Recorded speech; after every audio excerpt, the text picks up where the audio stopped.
Am I audible? आवाज आ रही है? लोग ऐड हो जाए पहले.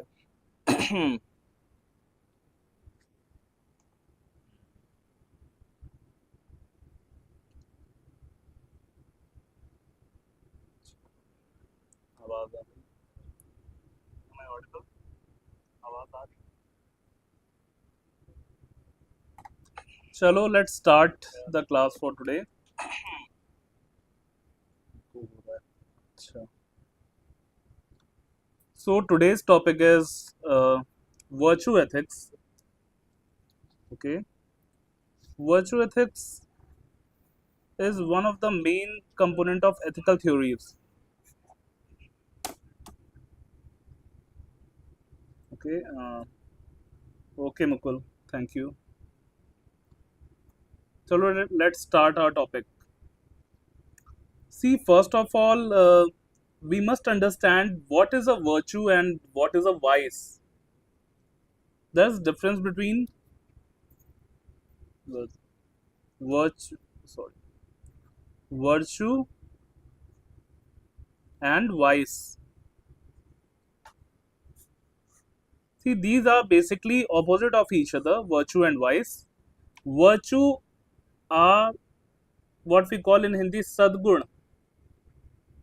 Virtue is sadgun, sadguna, and in sadguna or the good qualities.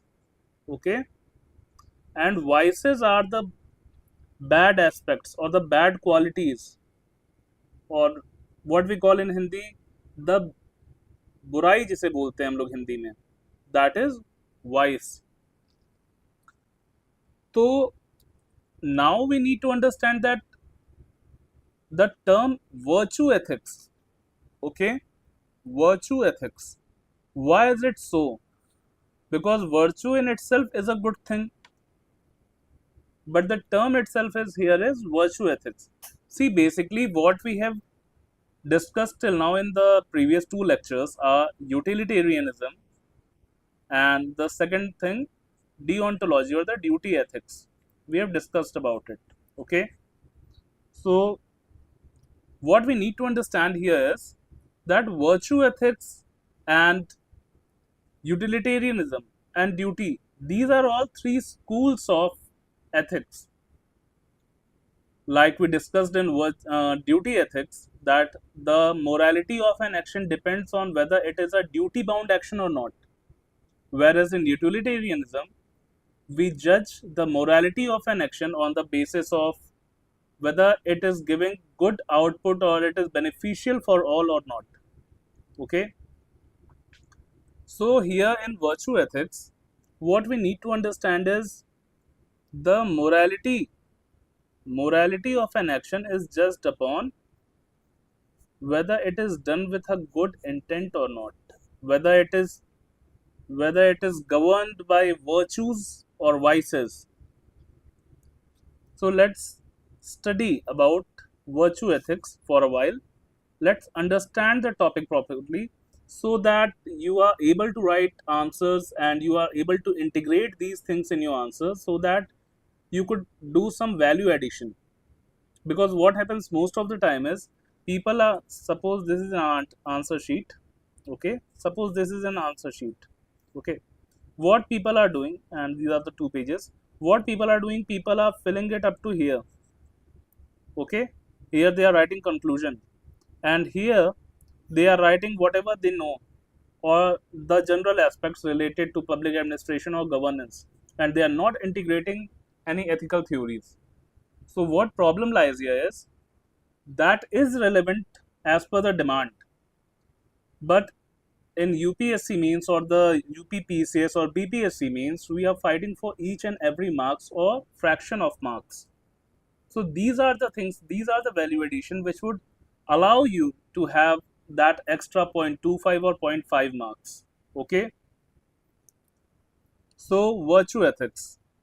Virtue ethics focuses on, where is the pen working here? Virtue ethics focuses on the character of a person. See here the line, the phrase character of the person, rather than merely the action, that is deontological aspect, or its consequences. Rather than action or its consequences, the morality of act is based upon the character of the person and the intent of the person. Okay. See, basically, virtue ethics was developed by Aristotle. Like we studied about Jeremy Bentham and J.S. Mills in utilitarianism, and like we studied about Kant in deontology. Here, Aristotle is the person who is the main thinker in virtue ethics. This is also known as the virtue ethics is also known as Nicomachean ethics. Okay, Nicomachean ethics. So, according to Aristotle, we are what we repeatedly do. Excellence, then, is not an act but a habit. Okay, excellence is not an act but a habit. So, what here is trying to say is that a virtuous person repeatedly do virtuous works or virtuous acts, those acts which are guided by virtues, and therefore the excellence is not an act but it is a habit. Okay, and here the keyword is here the keyword is character over action. Here the character of the person is more important rather than the act which is happening or which is going to happen. So virtue ethics says that a man who is guided by virtues, he can do no wrong. It has its own set of criticism, but what we see in Indian philosophy or the Indian ethical schools, Maryada Purushottam Sri Ram. Why he is known as Maryada Purushottam? Because he has conserved the Maryada in each and every role he has taken, whether it be the role of a husband, a king, a warrior, a guru. In every action, he has conserved the Maryada or preserved the Maryada. Okay, or preserved the dignity. So, what we need to understand here is that the character of a person is more important and than the act itself. Okay, let us take an example. Okay, let us take an example. All of us have seen Bahubali. Okay, what is the difference between Bhallal Dev and Bahubali? What was the main difference between Bhallal Dev and Bahubali? The main difference was that Bhallal Dev, whenever he came on screen, he was guided by vices like greed, insecurity, etc. Whereas Bahubali, whenever he came on screen, we understood that he is going to do something great or he is going to take the right stance because he is the hero. And what we consider our heroes are virtuous people. Okay, our heroes are guided by virtues. Okay, and just to make a contrast, we have also seen Animal. Okay, or better than Animal, we have seen Dhurandhar. So in Dhurandhar, Hamza Ali Mazari was doing. Hamza married Yelena. Why did he marry Yelena? Hamza married Yelena just in order to secure India. Okay. So he treated Yelena as a means rather than end. So that is utilitarianism guided out of duty. Utilitarianism guided out of duty. See, this is, what should we say? This falls in the gray area. Okay. This was Dhurandhar. And if you have seen The Hero, the hero. There, Sunny Deol also married Priyanka Chopra just in order to secure whatever he thought was of national interest. That was also utilitarianism. But when a soldier fights on the border, just like Uri, take the example of Uri. In Uri, Vicky Kaushal, despite all the odds that his mother was ailing and despite all the odds, he went on to duty because he was guided by deontology. So these are the things you must understand and you must see that how the actions are guided. And these actions, therefore, are termed as ethical actions. Okay. So you understood virtue ethics, that hero can do no wrong. That is the virtue ethics. Okay. Now coming on to the core principle. I frame these things, I frame these classes in this particular manner because we can forget what we have read, but we can't forget what we have done. So make it a practice that when it is written, just ask one question: what kind of person should I be? Should I be a person like Bhallal Dev, or should I be a person like Bahubali? Okay, and as I think you all have seen Gangs of Wasipur. There, Ramadhir says that in everyone's mind, a picture or a movie is going on, and everyone is the main protagonist or the hero of his or her own movie. So, in our own minds, we are the main character. Okay, and being the main character, how should we behave? Should we behave like Ranbir Kapoor of Animal, or should we behave like Bhallal Dev of Bahubali, or Bahubali like Prabhas of Bahubali? Okay. So here the main question is, what kind of person should I be, rather than what rule should I follow or what outcome should I achieve? This is the main idea about virtue ethics. And for Aristotle, right actions follow from virtuous character. Right actions follow from virtuous character. See, when we will discuss about attitude,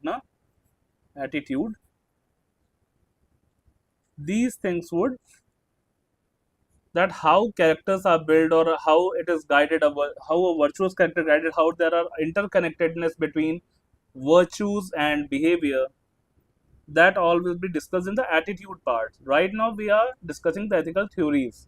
Okay, whatever things are written in the black, or whatever things are written in bold like this and this line, you must write down these lines in your own copy. Write them, because these are the line which can be used as a value addition stance in your answers.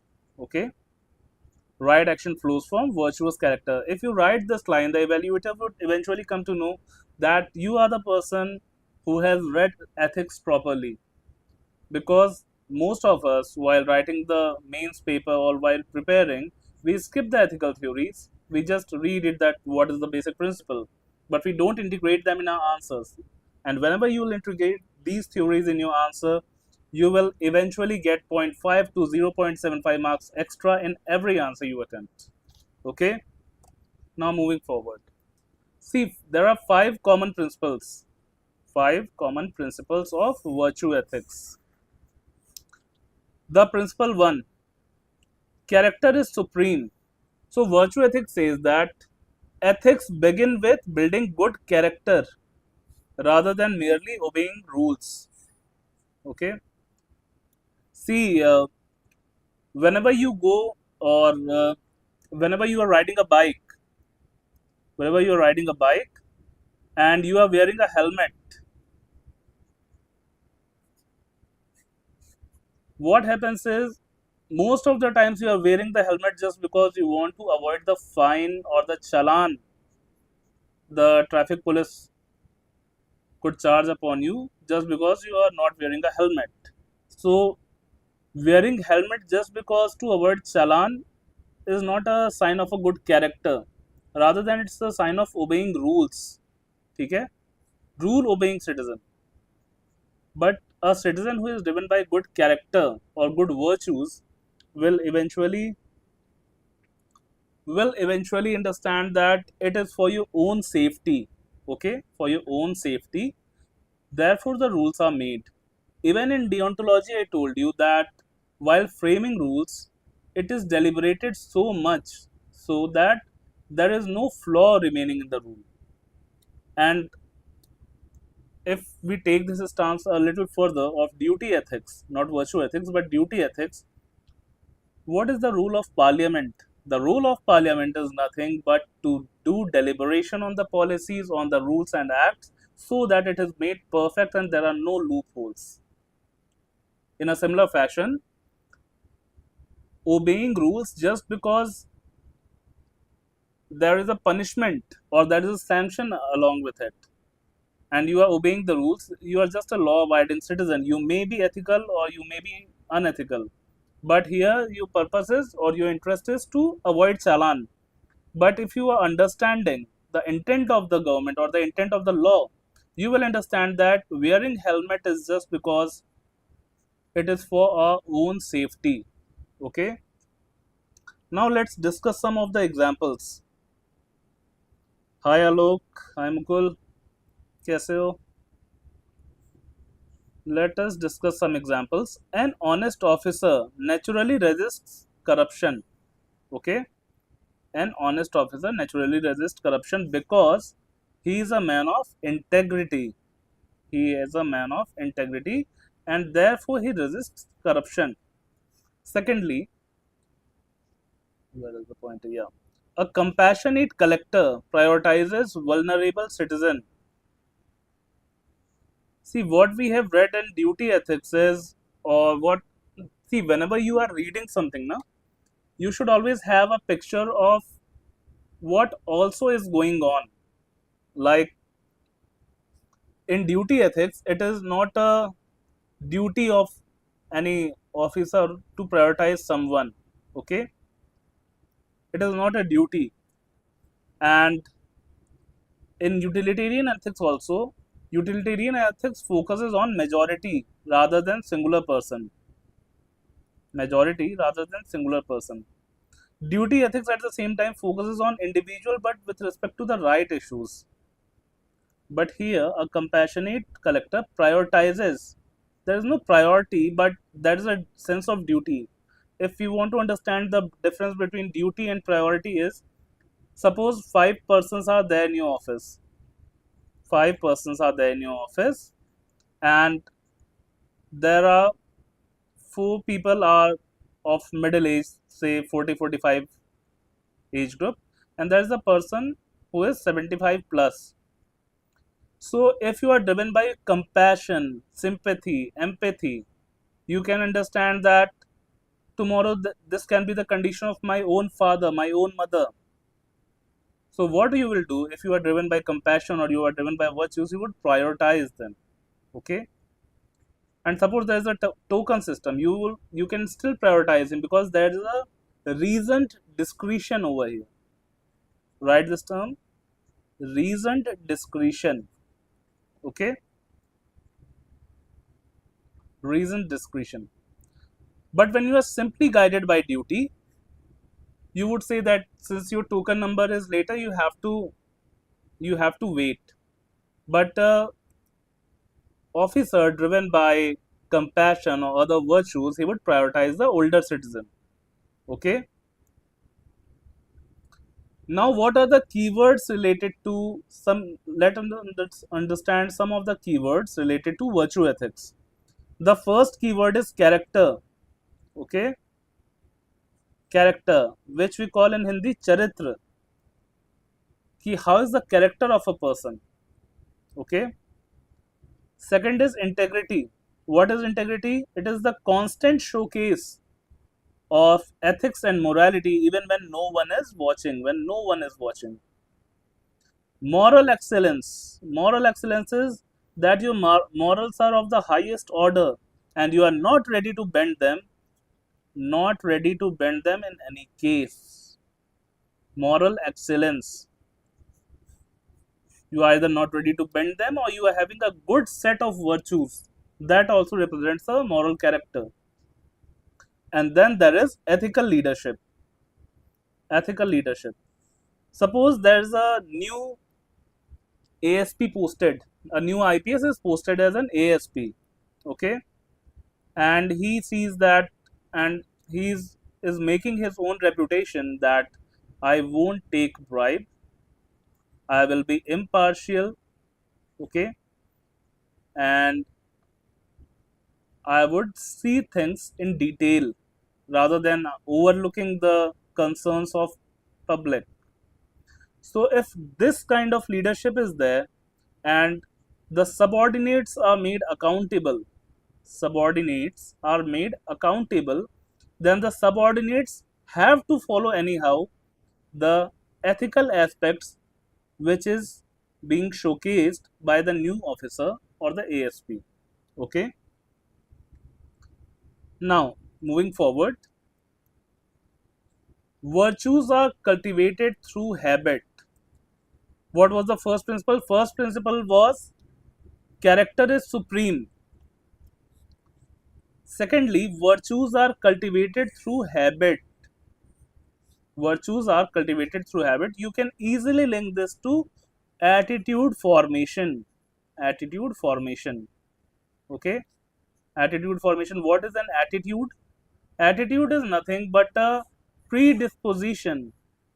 Predisposition towards a certain condition. Predisposition means that, let us assume that I am watching a reel and there comes a reel of any influencer which I don't like, or I just hate her. Okay.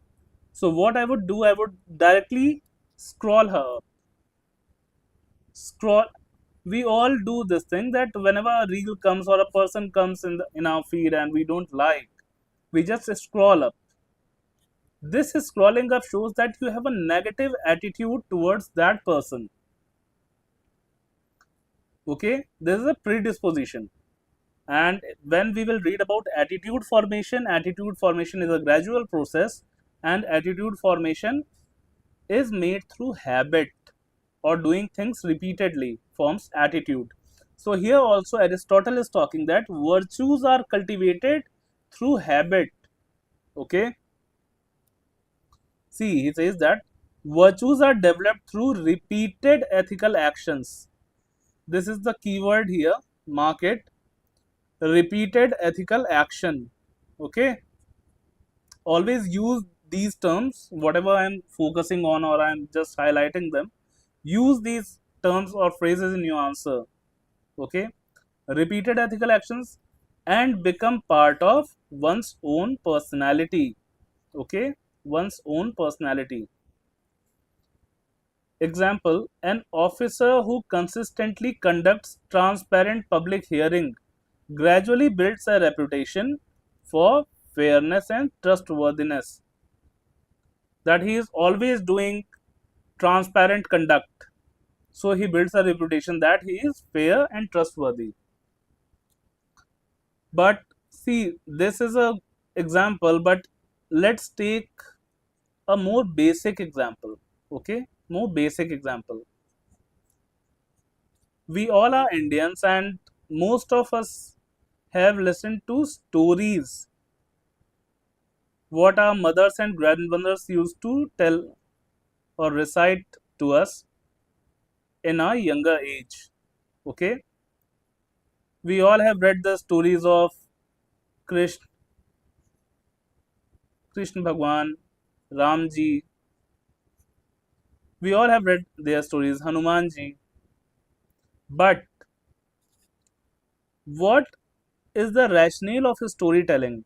One of the rationale was that while listening to through these stories, we will sleep as a child. But what impact does it create? It creates an impact of, where is the pointer? Yeah, it creates an impact that it forms our attitude. We learn what is good and what is bad. Okay, what is good and what is bad. So this becomes our moral compass, and eventually when we grow up we get corrupted. We all have a moral guilt when we grow up, because why the guilt is there? Because we know that we are not doing the thing which we should have been done, which we should have, which we ought to have done. Okay, so here it is saying that virtues are cultivated through habit. If you are having a habit that every Tuesday you are going to temple of Hanumanji, okay, or on every Friday you are going to have your namaz from your childhood. So it becomes a repeated action, it becomes a part of your attitude. Okay, it becomes a part of your attitude, and becomes a repeated ethical action, because we all know that visiting these places are ethical, these are good, these are morals.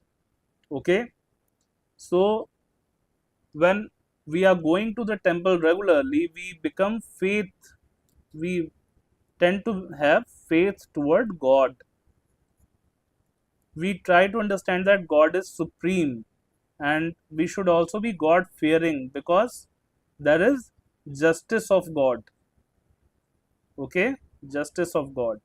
So these are the things, these is the basic example which we all have gone through in our childhood. Okay, and eventually when we became corrupted of our ethics and moral, we understand that okay, this these ethics, we try to follow these ethics, but due to certain circumstances we fail. So what we lack here is we lack ethical integrity with respect to virtues.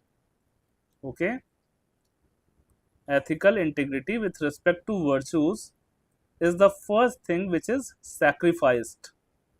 Okay, moving on to next, the golden mean. This is the most used concept in ethical answer writing, or the answer writing of ethics.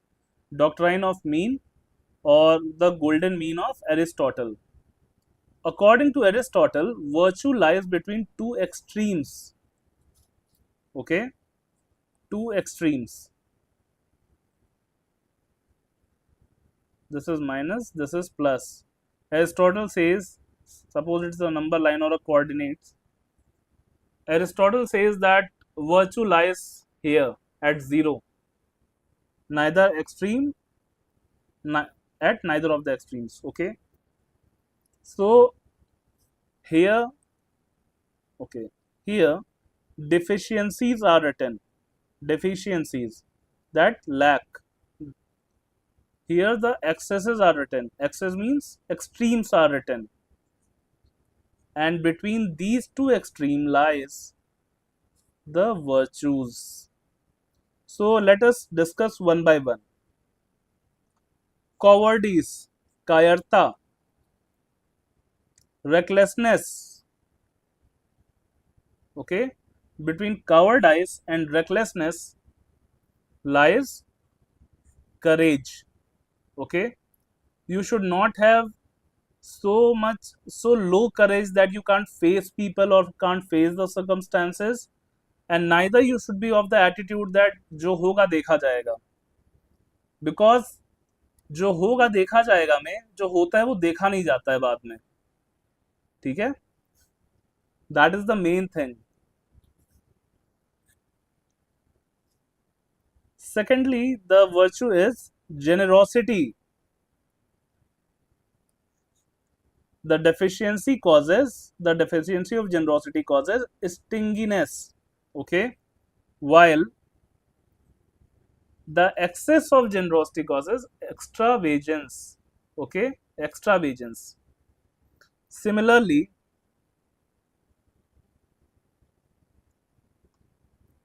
deficiency of confidence causes arrogance. This has a deeper meaning if you understand that only those people are arrogant who are insecure.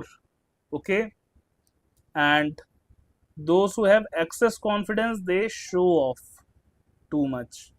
Okay, showing off. See, arrogance and showing off, vanity.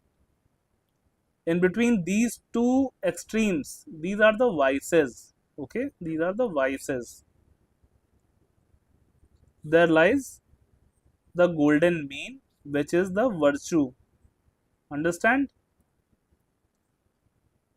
Now, last and the most important, indifference. Compassion. Lack of compassion causes indifference, that I don't have any impact of whatever be the situation.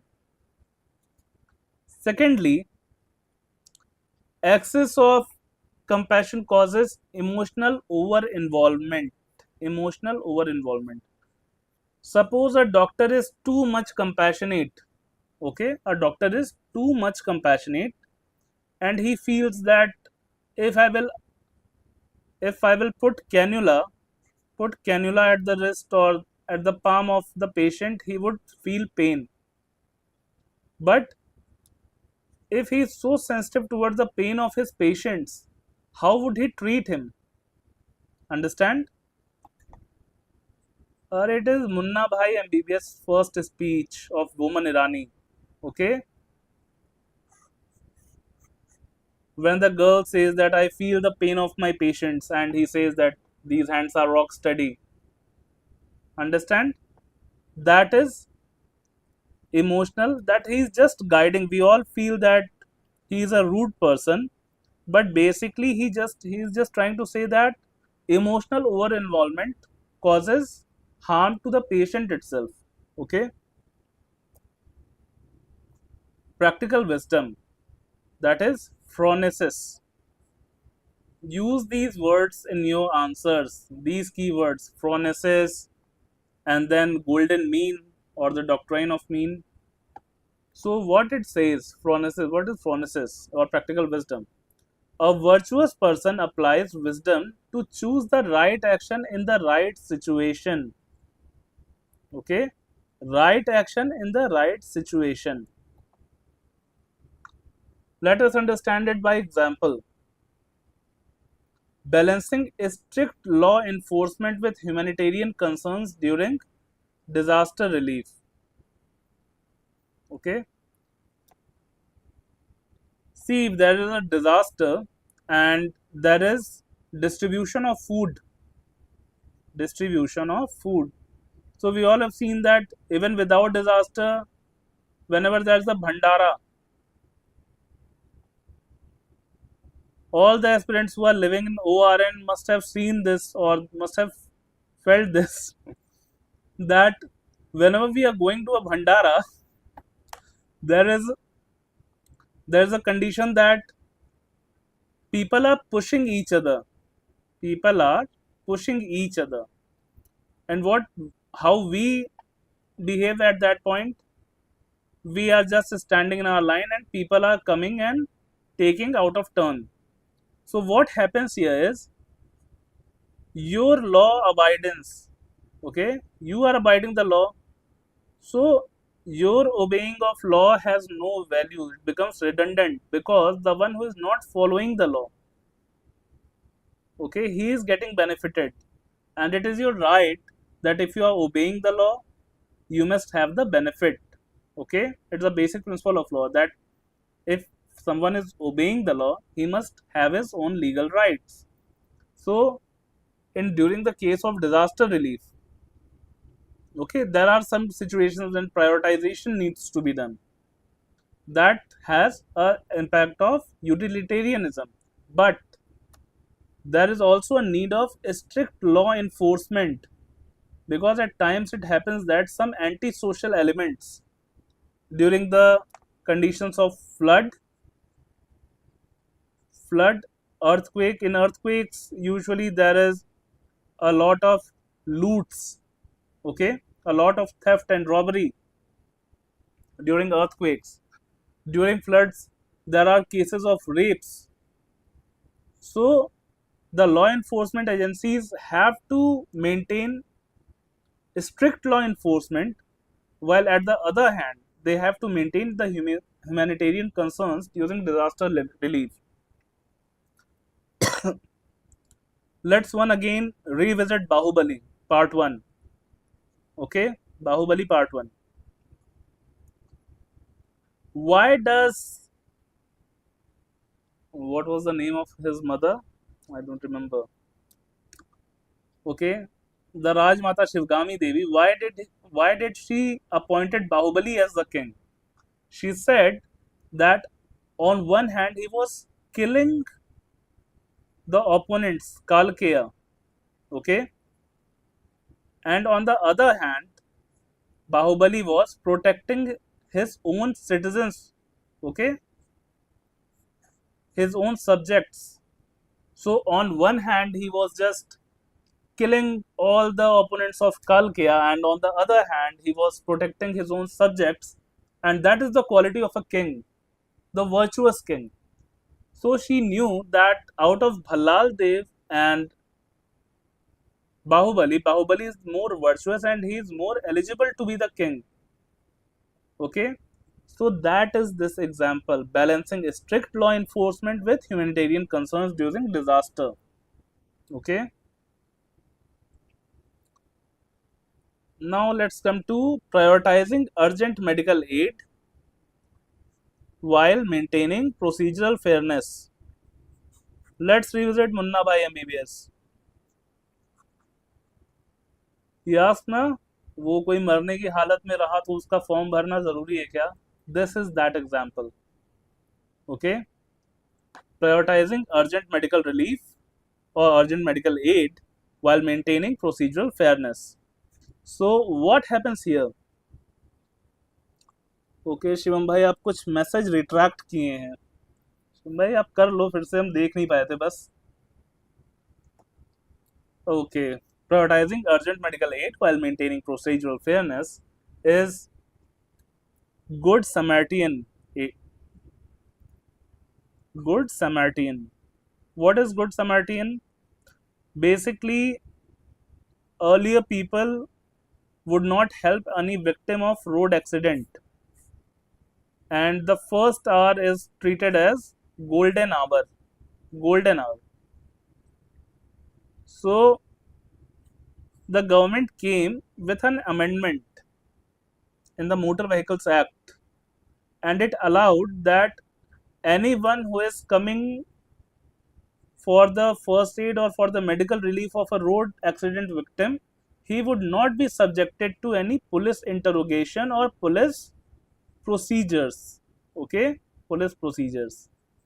Because most of the time people were avoiding the victims because they thought that we would unnecessarily be involved in the police procedures. Okay. Thirdly, practical wisdom helps bridge rules and real life complexities. Practical wisdom helps bridge rules and real life complexities. So what does practical wisdom do? That when there is a condition, that there is a lack of rule and there is a complexity, so what a virtuous public servant does is that he tries to see that how this work is to be done. He tries to find out a way of doing things rather than just hiding behind the laws and rules that I can't afford or I can't do this thing. Okay, moving on to next. This is the most important, actually it is the most important, or it is the goal of human life as per Aristotle. Goal of human life, that is eudaimonia. What is eudaimonia? Eudaimonia is the ultimate goal of virtue. Ultimate goal of virtue is eudaimonia, a life of excellence, fulfillment, and service to society. What are the three aspects of eudaimonia? Excellence, fulfillment, and service to society. Link this with public service. Okay, link these three terms with public service, and your answer half of your answer for virtues in public service is formed. Okay. For civil servants, flourishing is achieved through. How is flourishing achieved for civil servant? That is ethical governance. Ethical governance. So whenever you see a case study of a civil servant, what is the ultimate goal? The ultimate goal is to strive for ethical governance. Okay, what is ethical governance? A governance which is just, which focuses on social welfare, which is accountable, which is transparent. You write all the values of public service, and these are all components of ethical governance. Okay. Then there comes public trust. Public trust. For civil servant, legitimacy is important. The people must be trusting the officer. People must trust the DM and SP of their district that if they are there, the DM and SP are there, they are protected. So you must have seen there are various instances that at times people cry that a teacher is being transferred out of their primary school because out of due to his own actions he earned public trust. Okay, DM earns public trust by protecting or by doing things which is of public interest. An SSP would an SSP would earn public trust if he upholds rule of law. Okay, upholds rule of law. What a person is expected to do, and he is doing in, and he is conducting himself in the same manner. Okay, then he earns public trust. And what is the result of public trust? The result of public trust is legitimacy. Okay, legitimacy. That whatever he will do, he will have support and confidence of the citizen. And similarly, this legitimacy ultimately translates into the legitimacy of the government. Translates to legitimacy of the government because the DM and SSP, they are the instrumentalities of the state. Okay, instrumentalities of the state, and their duty is to fulfill their duty is to fulfill the mandate given by political executives. Mandate of political executive. Why? Because the government is formed because of people were curious or people were excited for that public mandate, that kind of public mandate, that kind of policies. People give vote just by looking at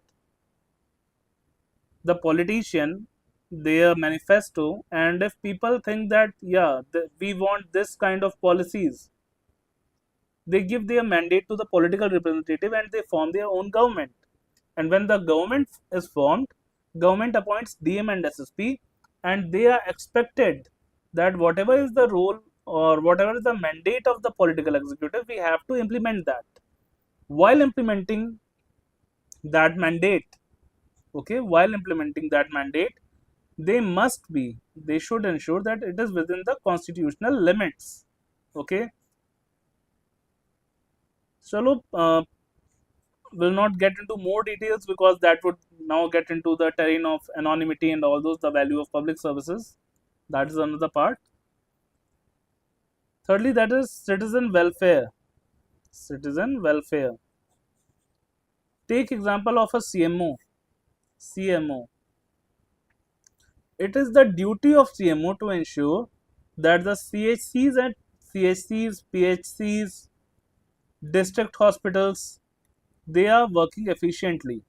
Okay, because when they would work efficiently, there will be the welfare of citizen. They will get proper medical facilities. Okay, and at times it is needed to stand by their doctors, stand by the serving doctors in order to understand and listen to their grievances, because it is, see, MBBS, MD, all these courses are MBBS. These are the courses which have least seats in India. Okay, and when people are doing MBBS and MD, they can easily get a private job where they will easily earn lakh, 1.5, 2 lakh rupees per month. But while they are serving at 70,000 or 80,000 and in lack of resources, so their interest is not fulfilled of public service. Only the public spirited doctors are working in the PHCs. However, you think they are uninterested, they are discompassionate, or they have indifference towards people. But those doctors who are serving at your PHC or CHC, they are the real heroes because they have sacrificed the good salary they must have received while working in the private sector. Okay, and from that, let's come to moral satisfaction. See, there are times now we say that we have done this because we thought that we should have done this. कई बार लोग बोलते हैं ना कि रात को नींद अच्छी आएगी, that is moral satisfaction. Okay, चलो ये चीज आप लोग वैसे अपने में लिख लेना. Just note these things in your copy because it would eventually help you to frame. These can be your sub points or the subheadings, and you can explain them with relevant examples. Okay, integrity. What is the topic? That virtue ethics in public administration. A virtuous civil servant should possess integrity. See, this is overlapping with duty ethics. Compassion, courage, prudence, empathy, humility, justice, temperance, that is self-control, dedication towards public service, and accountability, that why something is being done. So what you need to do, just make sure write definitions of all these things, write definitions of all these terms, and write in your notes. Okay, write in your notes, because what is the common mistake what aspirants are making, that they are using the terms but they are unable to describe terms like integrity, prudence, humility, justice. People are writing but people don't know or don't know how to articulate it. So what is needed to be done is just make sure that you are writing these in your notebook. Okay, so what is the utility of these virtues? The utility of these virtues is these virtues enable sound ethical judgment. Important term, make note of it, sound ethical judgment, even in situations where rules are silent or outcomes are uncertain. Okay,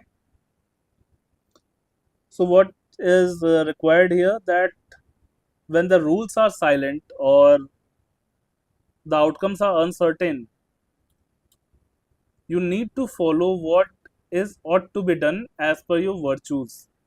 Okay, so these qualities or these virtues like integrity, compassion, courage, prudence, empathy, humility, justice, temperance, dedication, accountability, these virtues enable you to have a sound ethical judgments even in situation where rules are silent or the outcomes are uncertain. Okay, now let's understand what is the difference between all these ethical theories which we have dealt up till now. Okay, see, in first there is virtue ethics, in second there is deontology, and in the third there is utilitarianism. So what is the basis? The basis of virtue ethics is it is character based. The morality of action is based upon the character of the doer. Okay, morality is based upon the character of doer. In deontology, it is duty based. Morality of an action depends upon whether this action is bounded by duty or not. Okay, Then comes utilitarianism, consequence based. Okay, consequence based. The morality of an action depends upon whether it is for maximum well being or not, maximum good for maximum people or not. Okay,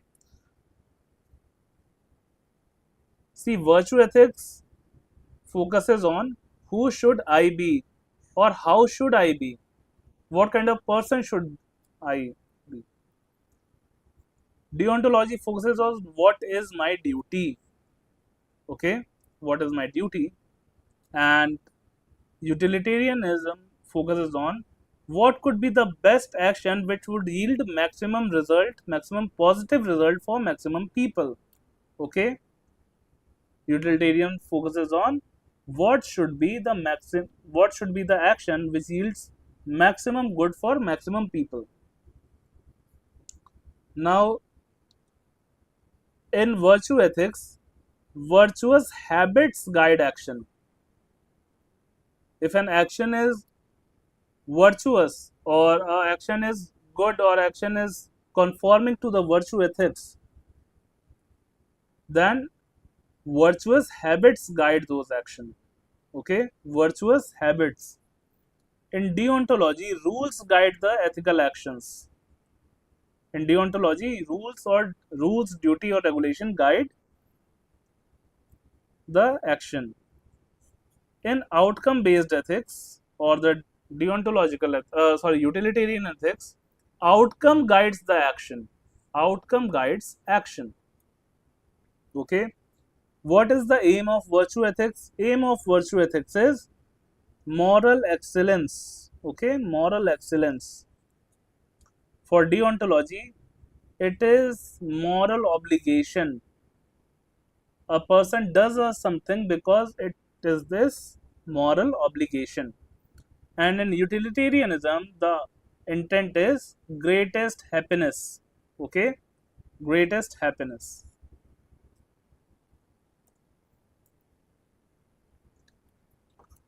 Now, UPSC keywords linked to virtue ethics. Where is the pointer? Yeah, UPSC keywords linked to virtue ethics. So these are the keywords: integrity, compassion, courage, prudence, temperance, ethical leadership, moral excellence, character, where it is now, character, public trust, professional excellence. Okay, whenever these terms are there, either in your paper, in your case study, in your court based questions, just think about Aristotle. Okay, Aristotle.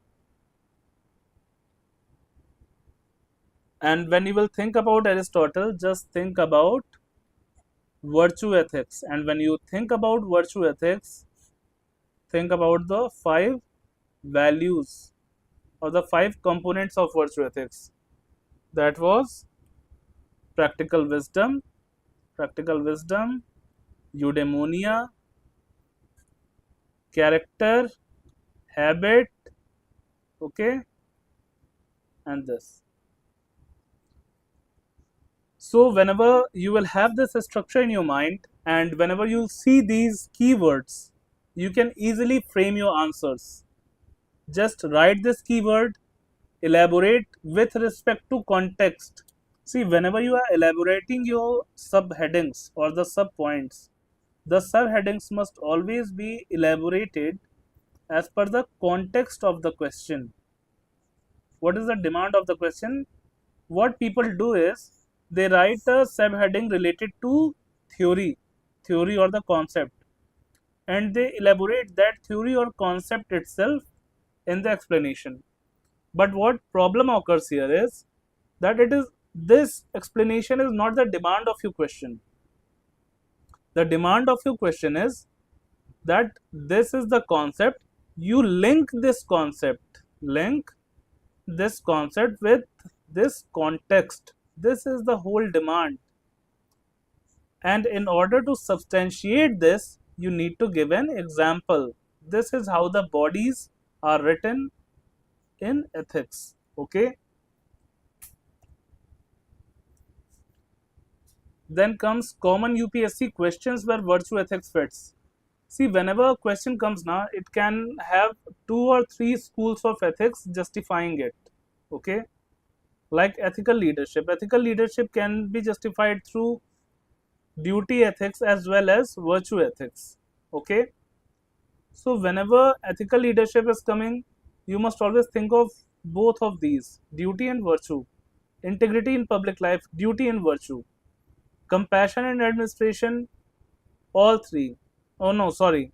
Compassion and administration, utilitarianism and virtue ethics. Also care ethics. Emotional intelligence, virtue. Public trust, virtue. Civil services value, deontology and virtue ethics. Moral courage, virtue ethics. Empathy, virtue ethics. Probity in governance, deontology and virtue ethics. Okay. Role model in public service, deontology, and virtue ethics. Ethics of care and citizen-centric governance. This is utilitarianism and virtue ethics. See, when you will know these things, now that these are the points which could have one, two, or even 3 schools of ethics justifying them, then you will have a holistic answer ready or holistic explanation ready. Okay, and whenever you write those explanations, you will certainly get better marks than rather than the person who is writing just 1 or 2 schools of ethics.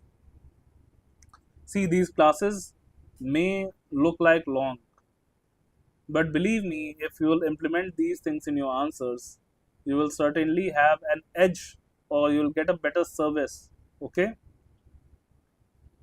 quotes of Aristotle which are ready to use. See, these quotes can be either used in intro, but I would always suggest that don't start your answer with intro unless it is a quote based question. Always try that, use quote based question only in order to introduce your answer with a quote. Rather, you can use it in the body of the answer. Okay, so let's see quotes of Aristotle ready to use. Quotes of Aristotle ready to use. See, there are 2 benefits of reading these quotes. First, it is ready to use quote that you can directly write in your own answer sheet. And secondly, these clarify the whole concept. Okay, these clarify the whole concepts of virtue ethics or of that school. See, let's read and understand the first quote. We are what we repeatedly do. He is talking about habit. Excellence then is not an act but a habit. So he's just saying that in order to achieve moral excellence, you must repeatedly perform moral excellence. You must repeatedly perform virtuous actions. Okay. Next, moral excellence comes about as a result of habit. Same thing, just paraphrased himself. The good man, I think he himself has used Quillbot for his own quote. Okay, probably there is a pointer. Okay, the good man, the good of a man is an activity of the soul in accordance with the virtues. The good of a man is an activity of the soul in accordance with virtue. Virtue is the golden mean between 2 extremes. We all know these. Okay, we just saw a chart with respect to the last quote. Now let's get to conclusion reference points.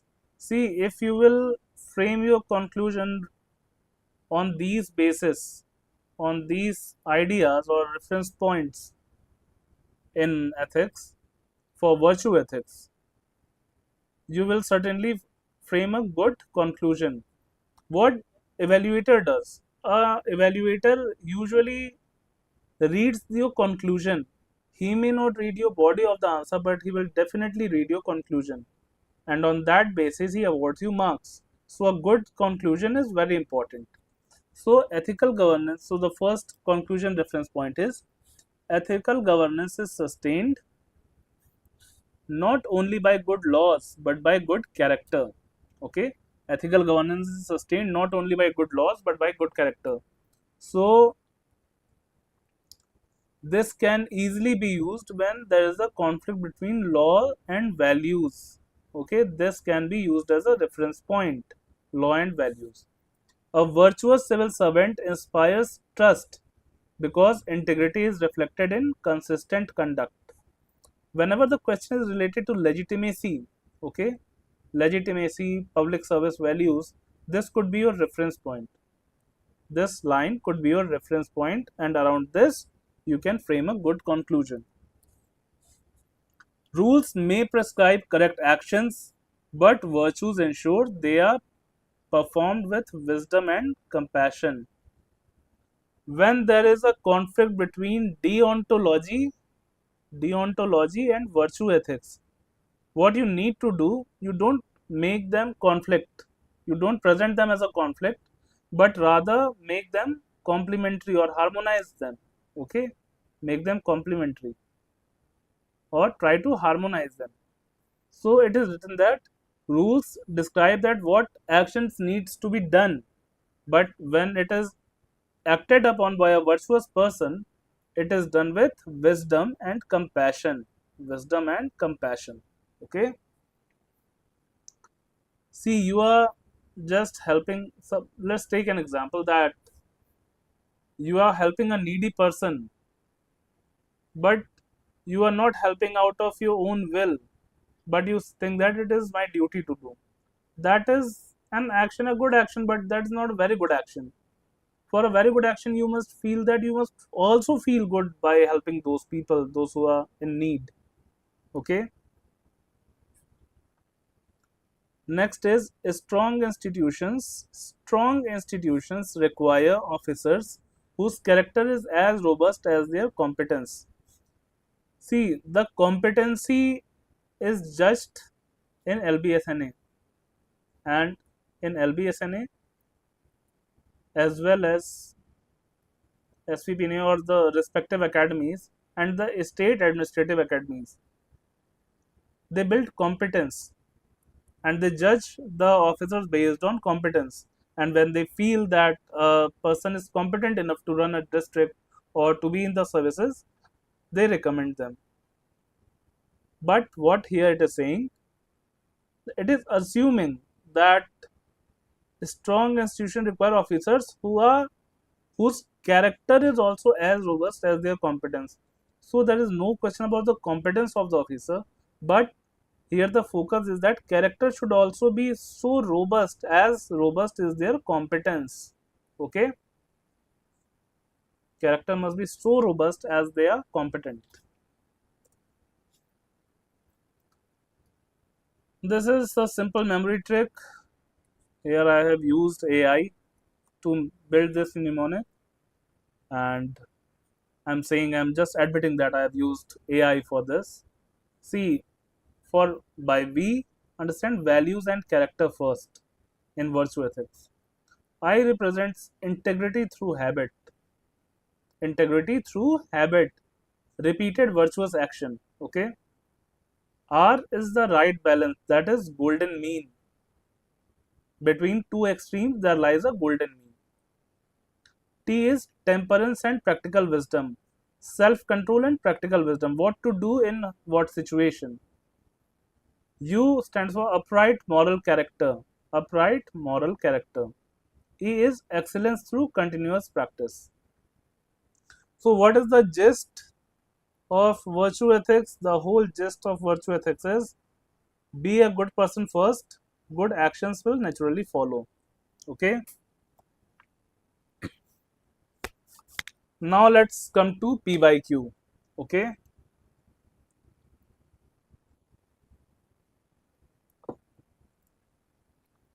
Question. This is a P by Q of, where is the pen? This is the P by Q of 2021. Let's read this question first. Wisdom lies in knowing what to reckon with and what to overlook, what to hold and what to avoid, or what to, yeah, just what to hold and what to avoid. That is guided by wisdom. An officer being engrossed with periphery means most of the thing he is occupied with, ignoring the core issues before him, is not rare in the bureaucracy. Okay, so the question is saying that there is a reference that wisdom lies in knowing what to hold and what to avoid, but it is saying that an officer being engrossed with the periphery, ignoring the core issues before him. An officer, that means that an officer is busy with meetings, scheduling, video conferences, etc., etc. But in that case, he is unable to perform the core duty he has been assigned to. Okay, so now it is saying that, do you agree that such preoccupation of an administrator leads to travesty of justice in the cause of effective service delivery and good governance? Critically evaluate. See, what is the directive keyword here? Directive keyword is critically evaluate. Okay, so always in critical evaluation, avoid stance and intro. Okay, avoid any particular stance and intro, and you have to give both sides. Okay, both sides of the argument you have to write. So let us see its intro. Aristotle regarded practical wisdom, phronesis, as the ability to choose the right course of action in the right circumstance.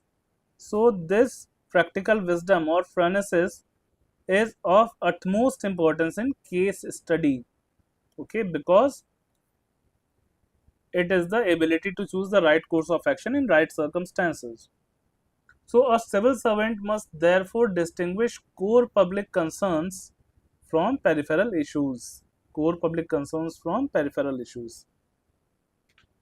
Why focus on peripheral issues undermines governance? See, this is the first heading, that it is justifying that it happens. Okay, because it is a critical evaluation question, so it is justifying that yeah, it happens. So why focus on peripheral issues undermines governance? Because it delays resolution of citizens' primary concern, reducing administrative effectiveness. For example, during the COVID-19 pandemic in India, during the COVID-19 pandemic in India, districts that prioritized oxygen, hospital beds, and medicine over procedural formalities saved more life. So those districts who prioritized on the core issues, they saved more life, and therefore it is evident, or it is quite evident from this fact, that when you don't focus on core issue, there is undermining of governance. Secondly, it leads to inefficient allocation of scarce public resources. When there is no focus on core issues and there is focus on peripheral issues, there is the sacrifice of good governance. Okay, so here it is written that it leads to efficient allocation of scarce public resources. Example, the aspirational district program. The aspirational district program emphasizes health, education, and nutrition indicators rather than merely procedural compliance. Okay, understood? This is self-explanatory as well. And thirdly, when the focus is on peripheral issues, it weakens public trust. There is a loss of legitimacy basically. So when there is a so it weakens public trust when paperwork outweighs welfare. It happens sometime now that due to lack of paperwork, work is not being done in the district magistrate's office or in the RTO office, because they say that you don't have enough papers. So at that time, a citizen is most frustrated. He could fight with anyone. So here the example is simplification of passport services through Passport Seva Kendra reduced delay by focusing on citizen convenience. So this part shows that when there is focus on peripheral issues, there is loss of good governance. Okay. Now let's come. However, peripheral issues cannot be ignored completely. It is saying that when there is the peripheral issues, they also need due importance. Peripheral issues also need due importance because procedural compliance ensures legality and accountability. When procedures are followed or the duty ethics are followed, that ensures legality and accountability. Okay. Documentation creates institutional memory and facilitates audits. Basically, documents creates a record. Okay. Documentation creates a record. So example is digital records under Digital India Mission improve transparency and service continuity. See, now on DigiLocker, most of our PAN card, RC, everything is there. So digital records or digitization has helped us. Okay, and it also ensures good governance. It is not always the case that peripheral issues don't contribute to good governance. Practical wisdom lies in balancing procedures with outcome. Procedures with outcome. So this point is basically, this is not structured properly. See, whenever you are writing now, write two headings in critical analysis, write two headings. Okay, two headings in body, and after completing those two headings, write a short para of 2-3 lines of analysis, critical analysis, and then write your conclusion. So this part, na, practical wisdom lies in balancing procedures with outcome. This is that analytical part. Okay. Here the example is of Armstrong Pame combined community participation with administrative process to build a road connecting remote villages in Manipur. So what is the conclusion? The conclusion is good governance demands Aristotelian practical wisdom, prioritizing core public interest without neglecting essential procedures, thereby ensuring efficient, lawful, and citizen-centric administration. So what are the keywords here? The keyword is, the first is good governance demands.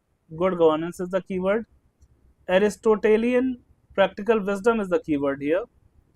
Prioritizing core public interest without neglecting, thereby ensuring efficient, lawful, and citizen-centric administration. This is also keyword. The more keyword you use, the more summarized is your answer, the more self-explanatory is your answer. Okay. See, there was one more question. I will provide you the slide. I will provide you the PDF.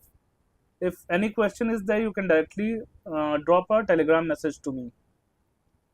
And right now it's 3 p.m. So I'm sorry, 3 a.m. So I don't want to stretch this class more. And in the next lecture, we will be dealing with Indian ethics. Indian ethics, that is Buddha, Gita, Ramayana, and Gandhi. Okay. So thank you for your time, for your attending this class, and kindly like, subscribe, and share for serious UPSC CSE stuff. देखो मस्ती मजाक तो होगा but deviation नहीं होगा. ठीक है, चलो, thank you for attending the class. Good night and just practice and just write whatever I've written or whatever the slides are there. Write keywords in your notebook and try to write answers. We'll also have live answer writing sessions. Live answer writing sessions on YouTube. Okay. Chalo. Thank you.